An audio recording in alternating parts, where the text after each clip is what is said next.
हमारा देश तानाशाही की ओर गिरता जा रहा है। एक महीने पहले ये सवाल जब मैंने आप लोगों से पूछा था, जाहिर सी बात है बहुत से लोगों को शॉकिंग लगा था, लेकिन किसी भी सच्चे देशभक्त के लिए जो सही मायनों में देश की परवाह करता है, उसके लिए सवाल बहुत जरूरी है। कुछ लोगों को डाउट हुआ था कि क्या सही में ऐसा हो रहा है या नहीं हो रहा, लेकिन पिछले एक महीने में जो कुछ हुआ है देश में, उसे देखकर तो यकीनन आपकी आंखें खुल जानी चाहिए। दिल्ली के चीफ मिनिस्टर अरविंद केजरीवाल को बिना मनी ट्रेल और बिना कन्विक्शन के अरेस्ट कर लिया गया। 3 में से 2 इलेक्शन कमिश्नर्स को प्रधानमंत्री मोदी की मर्जी के अनुसार अपॉइंट किया गया। इलेक्टोरल बॉन्ड्स, इतिहास के सबसे बड़े घोटाले की खबरों को टीवी चैनलों से और अखबारों से गायब कर दिया गया। देश की सबसे बड़ी ऑपोजिशन पार्टी कांग्रेस कह रही है कि उनके बैंक अकाउंट्स को फ्रीज किया जा चुका है, वो कैंपेन नहीं कर पा रहे। सालों पुराने केसेस को लेकर इलेक्शन से एकदम पहले इनकम टैक्स डिपार्टमेंट ने इन पर 1700 करोड़ का फाइन लगा दिया। रिपोर्ट किया जा रहा है कि कम्युनिस्ट पार्टी पर भी 11 करोड़ का फाइन लगा दिया।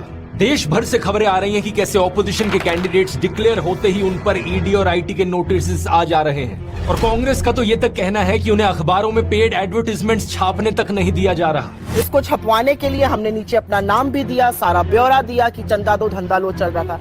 इस विज्ञापन को छापने से मुख्य जो अखबार थे उन्होंने मना कर दिया। ये क्या हो रहा है देश में? क्या इस तरीके से इलेक्शंस लड़ी जाएंगी? हम लोग क्या कर सकते हैं यहाँ पर देश की डेमोक्रेसी को बचाने के लिए? इन सब सवालों के जवाब इस वीडियो में जानते हैं। और कुछ लोग जिन्हें अभी भी लगता है कि डेमोक्रेसी सुरक्षित है देश में अभी भी, या फिर जिन्हें लगता है कि तानाशाही अच्छी चीज होगी देश के लिए, इनके सवालों को भी आंसर करते हैं।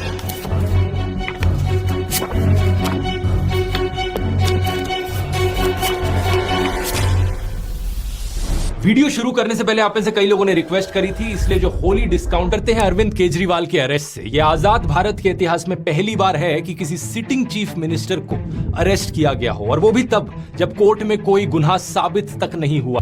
इससे पहले दिल्ली के एजुकेशन मिनिस्टर मनीष सिसोदिया को अरेस्ट किया था, दिल्ली के हेल्थ मिनिस्टर सत्येंद्र जैन को अरेस्ट किया था, आम आदमी पार्टी के एमपी संजय सिंह को अरेस्ट किया था, और ये सब लोग आज भी जेल में बंद हैं। मनीष सिसोदिया को 1 साल से ऊपर होने को हो रहा है, और सत्येंद्र जैन को तो 2 साल होने को हो रहे हैं जेल में बंद रहे। सबसे हैरानी की बात यह है कि इनमें से किसी का भी गुनाह कोर्ट में साबित नहीं हुआ है। ईडी का आरोप है कि आम आदमी पार्टी के लीडर्स को 100 करोड़ रुपए की रिश्वत दी गई in exchange of undue benefits Delhi की एक्साइज पॉलिसी के तहत। लेकिन पार्टी की पॉलिटिशियन आतिशी कहती है कि 2 साल से ईडी और सीबीआई इस केस को इन्वेस्टिगेट किए जा रहे हैं, 500 से ज्यादा रेड कर चुके हैं, 1000 से ज्यादा विटनेसेस ला चुके हैं, लेकिन अभी तक एक भी सबूत इन्हें नहीं मिला इस चीज का जो साबित कर पाए कि आम आदमी पार्टी या इनके मिनिस्टर्स ने कुछ गलत किया हो। मनीष सिसोदिया के लॉयर ने यही चीज बताने की कोशिश करी थी दिल्ली हाई कोर्ट को कि यहाँ पर कोई मनी ट्रेल नहीं है। इनफैक्ट इस पॉलिसी से देश की जनता को फायदा हुआ, क्योंकि सरकार का रेवेन्यू बढ़ गया था इस पॉलिसी की वजह से, जिसको बाद में इस्तेमाल किया जा सकता स्कूल और अस्पताल बनाने के लिए। तो सवाल ये उठता है कि अगर कोई सबूत ही नहीं है तो कोर्ट इन्हें बेल क्यों नहीं दे रहा? इसके पीछे कारण है PMLA,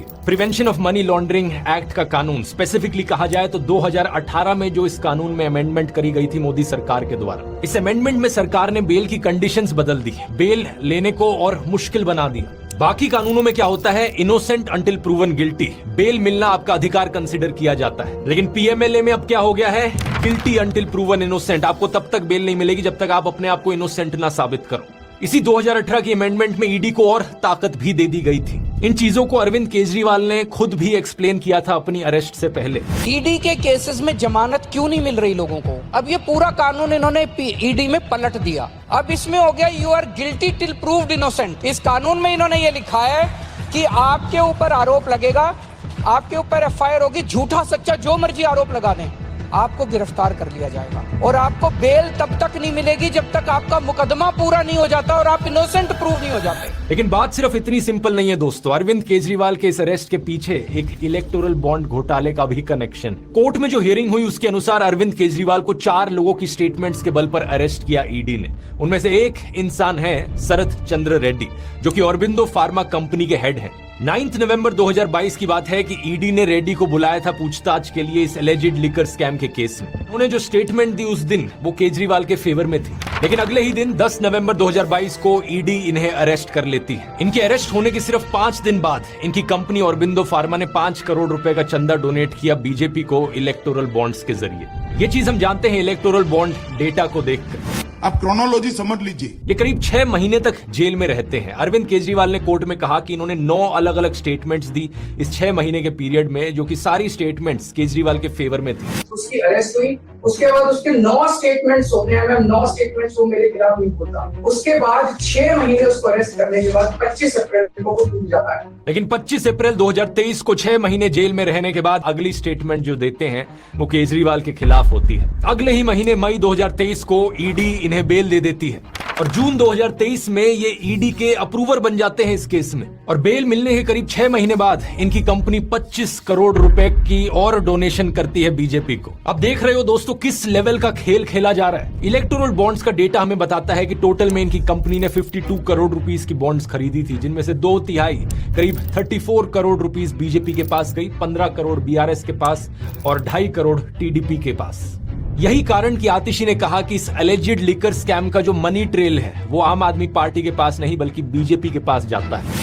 ये है मनी ट्रेल, शरद चंद्र रेड्डी की कंपनियों द्वारा दिया गया भारतीय जनता पार्टी के बैंक अकाउंट में पैसा। जो बाकी 3 लोग हैं जिनकी स्टेटमेंट्स की वजह से अरविंद केजरीवाल को अरेस्ट किया गया, उनकी कहानियों में भी ऐसी ही क्रोनोलॉजीज आपको देखने को मिलेंगी। शायद यही कारण कि अरविंद केजरीवाल एक के बाद एक समन्स मिस किए जा रहे थे ईडी के, और उन्होंने ईडी के इन सारे समन्स को इलीगल ठहराया। उनके अनुसार ईडी का मकसद सिर्फ और सिर्फ इन्हें किसी भी बहाने से अरेस्ट करना था, जिससे कि पार्टी को खत्म किया जा सके और दिल्ली और पंजाब की सरकारों को गिराया जा सके। एक 8 मिनट की ऑडियो रिकॉर्डिंग है इस केस की, जब अरविंद केजरीवाल खुद को कोर्ट में डिफेंड कर रहे थे। अगर आप वो सुनना चाहें तो उसका लिंक डिस्क्रिप्शन में है। अरविंद केजरीवाल की अरेस्ट पर रिएक्ट करते हुए कांग्रेस पॉलिटिशियन राहुल गांधी ने कहा, डरा हुआ तानाशाह एक मरा हुआ लोकतंत्र बनाना चाहता है। नेताओं को धमकाया जाता है, पैसे देकर सरकारों को गिराया जाता है, नेताओं को जेल में डाला जाता है। ये पूरी की पूरी मैच फिक्सिंग करने की कोशिश की जा रही है। मीडिया समेत सभी संस्थाओं पर कब्जा, पार्टियों को तोड़ना, कंपनियों से हफ्ता वसूली, मुख्य विपक्षी दल का अकाउंट फ्रीज करना और अब तो चुने हुए मुख्यमंत्रियों की गिरफ्तारी भी आम बात हो गई है। कांग्रेस पार्टी को यहां अलग तरीकों से खत्म करने की कोशिश करी जा रही है और ये कोशिश भी कई महीनों से जारी है। पिछले साल अगस्त के महीने में राहुल गांधी पर एक बहुत ही अजीबोगरीब डिफेमेशन केस किया गया, जिसके जरिए उन्हें डिस्क्वालीफाई करने की कोशिश करी गई थी। इस केस की मैंने डिटेल में इस वीडियो में बात करी थी, जिसमें सूरत के कोर्ट ने 2 साल की सजा सुनाई राहुल गांधी को। वो तो सुप्रीम कोर्ट ने इसे होने से रोक दिया, नहीं तो आज के दिन देश की 2 सबसे बड़ी ऑपोजिशन पार्टीज के टॉप लीडर्स जेल में होते हैं। लेकिन अब क्या किया जा रहा है? कांग्रेस का दावा है कि उनके बैंक अकाउंट्स को फ्रीज कर दिया गया है। इसके पीछे क्या कारण दिया जा रहा है? इनकम टैक्स डिपार्टमेंट का कहना है कि कांग्रेस ने अपने रिटर्न्स फाइल नहीं किए थे डेडलाइन के टाइम पर। इसके अलावा एक 31 साल पुराना केस कांग्रेस का खोला जा रहा है। 1993-1994 का इनकम टैक्स डिपार्टमेंट का कहना है कि वहां पर कुछ हुआ था उस समय पर, अब हम उसका पीनल चार्जेस मांगते हैं। और 29 मार्च को आईटी डिपार्टमेंट ने 1700 करोड़ का नोटिस दिया कांग्रेस पार्टी को। और सेम दिन रिपोर्ट में आया कि कम्युनिस्ट पार्टी पर भी 11 करोड़ रुपए की पेनल्टी लगा दी आईटी डिपार्टमेंट ने। किस कारण से? क्योंकि उन्होंने पुराना पैन कार्ड यूज किया था। हर एक ऑपोजिशन पार्टी को इसी तरीके से टारगेट किया जा रहा है। इस ट्वीट को देखिए। टीएमसी पार्टी के कैंडिडेट साकेत गोखले ने लिखा कि पिछले 72 घंटे में इन्हें 11 अलग अलग इनकम टैक्स के नोटिस आ गए। कुछ तो 7-7 साल पहले के नोटिस हैं। क्या ऐसे होंगी देश में फ्री और फेयर इलेक्शंस? हालातों को देखकर इस फिल्म की याद आती है, द डिक्टेटर नाम की एक कॉमेडी फिल्म, जो कि एक सैटारिकल कहानी सुनाती है एक फिक्शनल डिक्टेटर की। रेस जीतने के लिए डिक्टेटर किसी भी हद तक जाने को तैयार है। आज जो भी ये सब हो रहा है देश में, इसकी खबर दुनिया भर में पहुंच रही है दोस्तों। पहले जर्मनी की तरफ से स्टेटमेंट आई, फिर अमेरिका ने स्टेटमेंट दी और अब तो यूनाइटेड नेशंस भी कहने लग रहा है। वो उम्मीद करते हैं कि इंडिया में लोग फ्री और फेयर तरीके से वोट कर पाएंगे, सबके राइट्स को प्रोटेक्ट किया जाएगा। सरकार के इन कारनामों की वजह से दुनिया भर में भारत की रेपुटेशन नीचे गिर रही है। कुछ बीजेपी के पॉलिटिशियंस तो अब ओपनली कह रहे हैं हम 400 से ज्यादा सीट लाना चाहते हैं ताकि हम देश का कॉन्स्टिट्यूशन बदल सकें। इस खबर को देखो, 27 मार्च को शिवसेना ने अपने पॉलिटिशियन अमोल कीर्तिकर को कैंडिडेट घोषित किया। ये हुआ सुबह के 9 बजे और सिर्फ 1 घंटे बाद 10 बजे इन्हें ईडी का नोटिस आ गया। अमोल कीर्तिकर जी जैसे उनका नाम घोषित हुआ, उनको ईडी का समन्स आया। ये दबाव तंत्र है, ये डराने की कोशिश है। एनसीपी के लीडर प्रफुल्ल पटेल याद है, इन पर एक भारी आरोप लगाया गया था करप्शन केस का बीजेपी के द्वारा। 8 महीने पहले इन्होंने लेकिन अपनी पार्टी तोड़कर बीजेपी की अलायंस ज्वाइन कर ली थी और इसका नतीजा क्या हुआ? 29 मार्च की इस खबर को देखो। जो भी केस सीबीआई ने चलाया था इनके खिलाफ, उसे अब बंद कर दिया गया। अब मोदी सरकार कहती है कि यहाँ कोई करप्शन नहीं था। ऐसे ही बहुत से और केसेस हैं, जैसे कि नवीन जिंदल का केस देखो। ये कांग्रेस के कैंडिडेट थे, इन पर कोलगेट स्कैम का आरोप लगा था, लेकिन 25 मार्च को बीजेपी ज्वाइन करते हैं और अचानक से इन्हें बीजेपी का टिकट मिल जाता है। ये सब देखने के बाद भी कुछ लोग इतने बेशर्म हैं कि वो फिर भी कहते हैं, अरे अगर ये नहीं तो और कौन। हालत देख रहे हो देश में क्या हो गई है। हालत ये हो गई है कि कोई भी और ऑप्शन यहाँ पर बेहतर है। देश में इलेक्शंस को फेयर तरीके से कंडक्ट करवाने की रिस्पॉन्सिबिलिटी आती है इलेक्शन कमीशन के ऊपर, लेकिन वहां अपनी अलग कहानी चल रही है। 9 मार्च 2024 को इलेक्शन कमिश्नर अरुण गोयल ने अपनी पोस्ट से रिजाइन कर दिया। Chief election commissioner Rajiv Kumar का कहना था कि उन्होंने ये इस्तीफा दिया क्योंकि हेल्थ कंसर्न्स थे उनको, लेकिन द हिंदू अखबार के अनुसार उनके पास के जो लोग थे उनका कहना है कि एक्चुअली में अरुण गोयल की जो हेल्थ थी वो परफेक्ट थी। कारण इसके पीछे ये बताया जा रहा है कि chief election commissioner Rajiv Kumar और इलेक्शन कमिश्नर अरुण गोयल के बीच में असहमतियां थी। अब इसके अलावा एक और इलेक्शन कमिश्नर की पोस्ट खाली पड़ी थी। देश में 3 इलेक्शन कमिश्नर्स होते हैं। इनके रेजिग्नेशन के बाद 2 पोस्ट खाली हो गई। 2 नए इलेक्शन कमिश्नर्स को कैसे अपॉइंट किया जाए और कौन अपॉइंट करेगा? मैंने पिछले वीडियो में आपको बताया था कि मार्च 2023 में 5 जज कॉन्स्टिट्यूशन बेंच था सुप्रीम कोर्ट का, जिन्होंने ऑर्डर किया कि इलेक्शन कमिश्नर्स की अपॉइंटमेंट होनी चाहिए 3 लोगों की कमेटी के द्वारा, prime minister, leader of opposition और चीफ जस्टिस ऑफ इंडिया। लेकिन मोदी सरकार करीब 3.5 महीने पहले एक नया कानून लाई यहाँ पर और कहा कि नहीं, इलेक्शन कमिश्नर्स की अपॉइंटमेंट में चीफ जस्टिस नहीं होंगे, हमारी ही सरकार का यूनियन मिनिस्टर होगा और प्राइम मिनिस्टर होंगे और एक लीडर ऑफ ऑपोजिशन सही।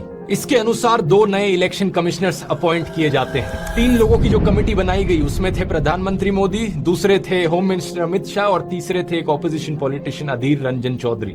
लेकिन इस अपॉइंटमेंट के वक्त भी प्रॉपर प्रोसीजर नहीं फॉलो किया गया। अधीर रंजन चौधरी ने कहा कि एक रात पहले उन्हें 212 नामों की लिस्ट दी गई और मीटिंग से एकदम पहले उन्हें 6 नामों की शॉर्टलिस्ट दी गई और उन्हें समय ही नहीं दिया गया जज करने के लिए कि किसे अपॉइंट करना चाहिए, उनका बैकग्राउंड क्या है, लोगों का उनका एक्सपीरियंस कितना है, उनकी इंटीग्रिटी कितनी है। प्रधानमंत्री मोदी और अमित शाह ने अपनी मर्जी से इन 2 इलेक्शन कमिश्नर्स को अपॉइंट कर दिया। सुप्रीम कोर्ट ने अपनी तरफ से कंसर्न जरूर एक्सप्रेस किया कि ये गलत है कि इस तरीके से सही डिटेल्स नहीं दिखाई गई, लेकिन उसके अलावा कोर्ट ने कोई एक्शन नहीं लिया। कोर्ट ने कहा कि बहुत केओस हो जाएगा अगर हम 2 अपॉइंटमेंट्स को रोक दे तो कौन थे ये 2 नए इलेक्शन कमिश्नर्स जिन्हें अपॉइंट किया गया? पहले थे ज्ञानेश कुमार, एक रिटायर्ड आईएएस ऑफिसर जो कि एक्चुअली में 2016 से 21 के बीच में होम मिनिस्ट्री के अंदर काम करते थे अंडर अमित शाह।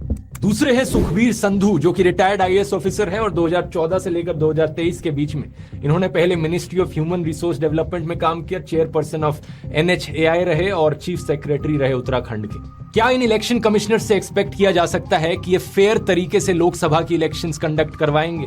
ये टाइम ही बताएगा। अब हमारे देश में अगर कोई इंस्टीट्यूशन सही तरीके से काम नहीं कर रहा है तो जिम्मेदारी जुडिशरी पर आती है, लेकिन देश के कोर्ट्स में भी जो कहानी चल रही है वो भी ज्यादा अलग नहीं है। 8 मार्च को एक बहुत ही शॉकिंग केस देखने को मिला। कैलकाटा हाई कोर्ट के जज अभिजीत गांगोपाध्याय ने अपनी पोजीशन से रिजाइन कर दिया और कुछ ही दिनों बाद फॉर्मली भारतीय जनता पार्टी को ज्वाइन कर लिया। इन्होंने खुद एडमिट किया कि रेजिग्नेशन से पहले ही इन्होंने बीजेपी को अप्रोच किया था और एक रीसेंट इंटरव्यू में इन्होंने बताया कि इन्हें बड़ी मुश्किल होती है गांधी और गोडसे के बीच चुनने में। ऐसे जजेस अगर पॉलिटिकल पार्टीज के कांटेक्ट में रहेंगे तो क्या हमारी जुडिशरी को आजाद कहा भी जा सकता है? आप ही बताइए। कोर्ट कचहरी के सिस्टम में अक्सर एक बात बार बार दोहराई जाती है, bail is the rule, jail is an exception. इसका मतलब है कि बेल मिलना अधिकार है लोगों का, लेकिन आज के दिन चीफ जस्टिस ऑफ इंडिया कह रहे हैं कि डिस्ट्रिक्ट कोर्ट्स में जेल रूल बनता जा रहा है। लोअर कोर्ट्स के जजेस बेल देने से झिझक रहे हैं। एडवोकेट दुष्यंत दवे के अनुसार जजेस पर प्रेशर है, एक डर का माहौल है, जजेस को अपनी फैमिलीज की चिंता होती है। अब कुछ लोग कहेंगे कि अगर देश में हालत सही में इतनी बुरी है तो मैं ये वीडियो कैसे बना पा रहा? अगर देश सही में डिक्टेटरशिप की ओर गिरता जा रहा है तो मेरा मुंह बंद कैसे नहीं कराया गया अभी तक? अगर लोकतंत्र खत्म हो जाए तो ऐसी चीज चल ही नहीं सकती है यहाँ पे। द प्रिंट के शेखर गुप्ता ने भी यही आर्ग्यूमेंट उठाया था मेरे पिछले वीडियो के बाद। इन सब लोगों के लिए मेरा एक सवाल है, स्क्रीन पर इस वीडियो को देखो और मुझे बताओ कि ये गाड़ी टूटी हुई है या सही सलामत है।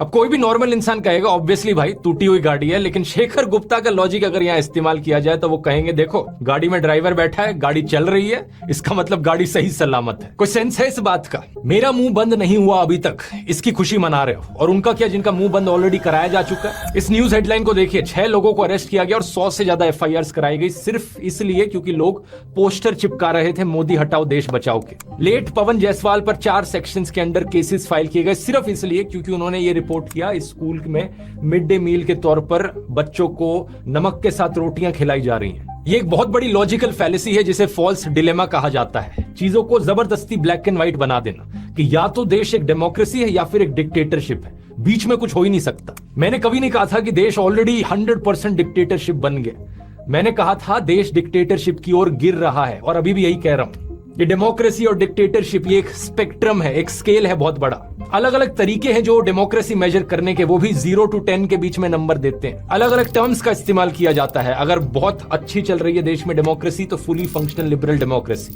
उसके बाद है वर्किंग डेमोक्रेसी, खराब है डेमोक्रेसी तो फ्लॉड डेमोक्रेसी, उसके बाद डेफिशिएंट डेमोक्रेसी, उसके बाद इलेक्टोरल ऑटोक्रेसी, फिर हाइब्रिड रजीम और आखिर में अथॉरिटेरियन रजीम जो एक्चुअल डिक्टेटरशिप। लोगों को अपनी गाड़ी की इतनी चिंता होती है कि एक छोटा सा स्क्रैच या डेंट भी लग जाता है ना, चिल्लाने लग जाते हैं, वो गुस्से में आ जाते हैं। और यहां डेमोक्रेसी की गाड़ी पर ऐसे डेंट मारे हैं, इस तरीके से धज्जियां उड़ा दी गई हैं इस गाड़ी की कि लोग हैरान है देखकर कि गाड़ी अभी भी चल कैसे पा रही है। अगर आप अपने आप को देशभक्त कहते हो और गाड़ी की ये हालत देखकर भी अपनी आवाज नहीं उठाते तो क्या आप देशभक्त कहलाने लायक भी हो? इसी महीने डेमोक्रेसी रिपोर्ट 2024 रिलीज हुई स्वीडन के वी डेम इंस्टीट्यूट के द्वारा, और इसने इंडिया को पता है कौन सी कैटेगरी में डाला है? इलेक्टोरल ऑटोक्रेसी की कैटेगरी में डाला है। फुल डिक्टेटरशिप से 2 कदम दूर। इसका मतलब है कि देश में मल्टी पार्टी इलेक्शंस तो हो रही हैं, लेकिन एक फेयर लेवल प्लेइंग फील्ड नहीं मिल पा रही है। लोगों की आजादी खत्म करी जा रही है। इस रिपोर्ट में लिखा है कि मोदी सरकार ने सेडिशन, डिफेमेशन और काउंटर टेररिज्म जैसे कानूनों का इस्तेमाल किया है अपने खिलाफ उठ रही आवाजों को दबाने के लिए, और जल्द ही इस लिस्ट में एक और कानून भी ऐड हो सकता है। ब्रॉडकास्टिंग सर्विसेज रेगुलेशन बिल 2023 के अंदर नए IT रूल्स लाने की कोशिश करी जा रही है। इसके अनुसार ब्रॉडकास्टिंग की एक बहुत ब्रॉड डेफिनेशन बनाई गई है। जिन जिन लोगों का YouTube चैनल है, Facebook अकाउंट है, Instagram हैंडल है या WhatsApp चैनल भी है, वो सब ब्रॉडकास्टर्स की कैटेगरी में आएंगे। हर ब्रॉडकास्टर को सरकार के सामने जाकर रजिस्टर करना पड़ेगा और सरकार की एक सेंट्रल इवैल्यूएशन कमेटी होगी जिसको बहुत ज्यादा पावर्स दी गई हैं। ब्रॉडकास्टर सिर्फ वही वीडियोस या मैसेजेस भेज सकते हैं लोगों को जो इस कमेटी के द्वारा अप्रूव किए गए हों, except for specific programmes exempted by the government. इस कानून के तहत सरकार के पास यह भी पावर होगी कि बिना प्रायर नोटिस के वो यूट्यूबर्स की इक्विपमेंट को जाकर सीज कर ले। तो एक बात तो पक्की है कि सोशल मीडिया पर भी लोगों की आवाज बंद करने की पूरी तरीके से कोशिश करी जा रही है। और जब मेरी आवाज फाइनली पूरी तरीके से बंद हो जाएगी तब क्या जवाब दोगे? तब क्या आर्ग्यूमेंट बचेगा? अरे कोई बोलने वाला ही नहीं बचा, इसका मतलब डेमोक्रेसी अच्छी चल रही है देश में। और इस गलत फहमी में मत रहना कि भाई मैं तो सरकार का सपोर्टर हूं, मोदी सपोर्टर हूं, मेरा कुछ नहीं जा रहा। अगर देश डिक्टेटरशिप बन भी जाए तो भी मेरे लिए तो सब अच्छा चलता रहेगा। सोनम वांगचुक भी एक बार सरकार को सपोर्ट करते थे जब आर्टिकल 370 हटाया गया था। मेरे ख्याल से ये लद्दाख के लिए बहुत ही खुशी की बात है, उसकी हक थी वो उससे वापस मिला है। लेकिन जब उनके एरिया में कोई प्रॉब्लम आई और उन्होंने अपनी आवाज उठाने की कोशिश करी, 21 दिन तक अनशन पर बैठने के बावजूद भी सरकार का मुंह नहीं खुला। डिक्टेटरशिप में एक डिक्टेटर सिर्फ अपने अहंकार, अपनी पावर, अपने पैसे से मतलब रखता है, उसे जनता की कोई फिक्र नहीं होती। बहुत से किसान भी सरकार के समर्थक थे, लेकिन जब उन्हें पता चला कि उन्हें अपनी मांगे रखने का अधिकार भी नहीं दिया जाएगा, सारा मीडिया उन्हें देशद्रोही करके बदनाम करेगा, तब उन्हें एहसास हुआ कि डिक्टेटरशिप का क्या मतलब हो सकता है। आप एक स्टूडेंट हो, पेपर लीक होता है, चुप बैठे रहो। बढ़ती महंगाई के खिलाफ आपको आवाज उठानी है, आवाज दबा दी जाएगी। अपनी डेली लाइफ में किसी भी तरीके का ना इंसाफ अगर आप सह रहे हो, आपके पास कोई ऑप्शन नहीं बचेगा अपना मुंह बंद करके चुप बैठे रहने के अलावा। बेरोजगारी और महंगाई जैसे मुद्दों पर तो ये चीज हम ऑलरेडी होते हुए देख सकते हैं। अगस्त 2023 में minister of state Jitendra Singh ने पार्लियामेंट को बताया कि 9,60,000 से ज्यादा सेंट्रल गवर्नमेंट जॉब्स वेकेंट पड़ी हैं। प्राइवेट जॉब्स की बात करी जाए तो हायरिंग प्लेटफॉर्म इंडीड ने फरवरी के इस साल में बताया कि दिसंबर 2021 से फ्रेशर जॉब पोस्टिंग्स डिक्लाइन होती जा रही हैं। मार्च 2024 की ये रिपोर्ट फ्रंटलाइन की है। आईटी सेक्टर में भी हायरिंग डिक्लाइन देखने को मिल रहा है। जॉब्स की सिचुएशन इतनी खराब है कि हरियाणा सरकार को 10,000 से ज्यादा कॉन्ट्रैक्चुअल लेबर की नौकरियां एडवर्टाइज करनी पड़ी इजराइल में, एक ऐसा देश जो वॉर जोन बना बैठा है। हरियाणा के यूथ को वहां भेजा जा रहा है सरकार के द्वारा। ये हालत है देश में जॉब्स की। और महंगाई की तो क्या ही बात करनी, पेट्रोल का दाम 90 रुपए से लेकर 110 रुपए तक पहुंच चुका है। जनवरी 2024 की रिपोर्ट बताती है कि यूनाइटेड नेशंस का जो फूड प्राइस इंडेक्स है वो ग्लोबल फूड इन्फ्लेशन को -10.1% पर डालता है। यानी दुनिया भर में खाने के प्राइसेस कम हो रहे हैं, लेकिन इंडिया में फूड प्राइस इंडेक्स इन्फ्लेशन क्या है दिसंबर 2023 की 9.5% पर। सरकार खुद 80 करोड़ से ज्यादा लोगों को फ्री खाना बांटती है। बताओ क्या जरूरत पड़ी 80 करोड़ लोगों को फ्री खाना देने की? ये तभी हो सकता है जब इन लोगों के पास खाना खाने तक के पैसे नहीं है। अब ये सब सुनने के बाद अभी भी कुछ लोग कहेंगे कि भाई तू सिर्फ मोदी सरकार के बारे में क्यों बोल रहा है? But what about Indira Gandhi dictatorship? वो भी तो डिक्टेटर थी, उनके डिक्टेटर वाली चीजों के बारे में क्यों नहीं बात करता? ये फिर से एक फालतू का आर्ग्यूमेंट है। इसे एक रेड हेरिंग फैलेसी कहा जाता है। क्या मैं जिंदा था उस वक्त जिस समय इंदिरा गांधी ने इमरजेंसी लगाई? नहीं। अगर होता तो मैं यही वीडियोस बना रहा होता। और अभी भी इनफैक्ट मैंने एक पूरा वीडियो बनाया है इंदिरा गांधी की इमरजेंसी के ऊपर, बताया है कि कैसे वो डेमोक्रेसी के ऊपर एक काला धब्बा था। लेकिन कल की प्रॉब्लम्स गिनाकर आज की प्रॉब्लम्स ठीक नहीं हो जाएंगी। उस वक्त जो हुआ वो बहुत गलत था और इस वक्त जो हो रहा है वो भी बहुत गलत है। उस वक्त कुछ लोगों के बहादुर संघर्ष की वजह से डेमोक्रेसी को बचा लिया गया देश में, लेकिन आज कौन बचाएगा देश को? मीडिया को खरीदा जा चुका है, हर इंस्टीट्यूशन कॉम्प्रोमाइज हो चुका है, ऑपोजिशन लीडर्स का अरेस्ट किया जा चुका है। बचा कौन? बचे हम लोग, देश के लोग, we the people of India. हम हैं आखिरी उम्मीद। जैसे इमरजेंसी के समय में लोगों ने भारी संख्या में अपनी आवाज उठाई थी और उसके बाद जो इलेक्शंस हुई उसमें इंदिरा गांधी को हरा दिया था, उसी जज्बे से आज देश की जनता को इस अनडिक्लेयर्ड इमरजेंसी के खिलाफ आवाज उठाने की जरूरत है। अगर आप भारत माता की जय कहते हो तो भारत माता को बचाने के लिए तैयार भी रहो। अगर गांधी जी, भगत सिंह, नेताजी बोस की रिस्पेक्ट करते हो तो उनके जैसा जज्बा भी लेकर आओ। जो आजादी उन्होंने अपना खून पसीना बहाकर दिलवाई है, उस आजादी की रक्षा करना, इंडियन डेमोक्रेसी को बचाना हमारा धर्म है। इस वीडियो को देखने वाला हर एक इंसान अब से अपने आप को लोकतंत्र का रक्षक समझे। ये जिम्मेदारी अब हम सबकी है। स्टेप 1, अपनी आवाज उठाइए। एक एक आवाज से फर्क पड़ता है। अगर आप अपनी आवाज नहीं उठा सकते तो इस वीडियो को 100 लोगों को फॉरवर्ड कीजिए। व्हाट्सएप ग्रुप्स पर, इंडिविजुअली, फेसबुक पर, ट्विटर पर, इंस्टाग्राम पर। हमारा मिशन है इस खबर को देश के कोने कोने तक पहुंचाना, देश के हर एक वोटर तक पहुंचाना। स्टेप 2, वोट करना मत भूलिए। इस बार कोई एक्सक्यूज नहीं चलेगा क्योंकि एक एक वोट से फर्क पड़ता है। चेक कीजिए आपकी कॉन्स्टिट्यूएंसी में कब है वोटिंग।